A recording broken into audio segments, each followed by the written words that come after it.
Auzubillahiminash-shaytanir-rajim. Bismillahir-rahmanir-rahim. Assalamu alaikum. Welcome to my channel. Today's video is about essay guest paper for CSS 2022. कुछ important essay topics मैं आपके साथ share करूँगी, लेकिन जो हर साल की repeated themes हैं उन पर आपने लाजमी डाटा कलेक्ट करके रखना है और आउटलाइंस, इंट्रोडक्शन और कंक्लूजन भी लिख कर रखना है। और बाकी जो है वो आप उसको सिर्फ रीड कर सकते हैं, क्योंकि इतना ज़्यादा टाइम नहीं होता कि आप हर एसे को कम्प्लीटली लिख कर रखें अपने पास, क्योंकि एक एसे लिखने में भी बहुत ज़्यादा टाइम लगता है, डाटा कलेक्ट करने में, फिर उसको एक जगह पर लिखने में। सो फुल फ्लेज एसेज ज़रूर लिखें, लेकिन हर एसे को पूरा लिखने की ज़रूरत नहीं है। 8 to 10 एसेज और 10 to 15 एसेज अगर आप फुल फ्लेज लिख लेते हैं तो इससे ज़्यादा की आप ज़रूरत नहीं है। बाकी एसेज जो है वो आप सॉफ्ट फॉर्म में रख लें अपने पास और उनको रीड कर लें, ताकि मटेरियल आपके पास हो। और जो पेपर में 10 डायमेंशंस आती हैं और आप उनमें से किसी एक को अच्छे तरीके से अटेम्प्ट कर सकें।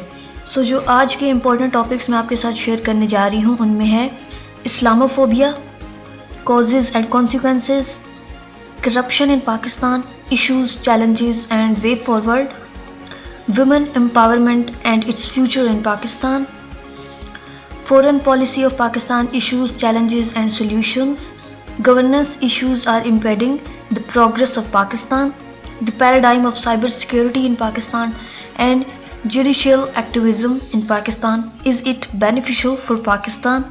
That's all for today's video. Hope so कि ये वीडियो आपके लिए यूज़फुल रही हो। ऐसे को लिखते हुए आपने बिल्कुल सिंपल लिखना है, कोई भी एक्स्ट्रा ऑर्डिनरी लफ्ज़ यूज़ नहीं करने, कोई भी फ्लावरी लैंग्वेज यूज़ नहीं करनी है। जितना सिंपल रखेंगे उतना ही आपके लिए बेहतर होगा।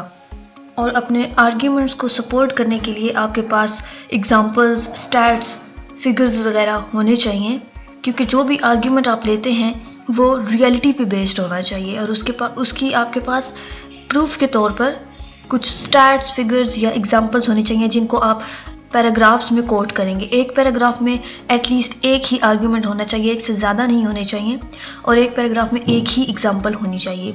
हर पैराग्राफ की फर्स्ट लाइन इंट्रोडक्टरी लाइन होती है और उस लाइन को फिर आगे वो आपका आर्ग्यूमेंट होता है। उसको सपोर्ट करने के लिए आप डिफरेंट एग्जांपल्स देते हैं, स्टैट्स, फिगर्स कोट करते हैं, और हर पैराग्राफ की लास्ट लाइन आपकी कंक्लूडिंग सेंटेंस होता है।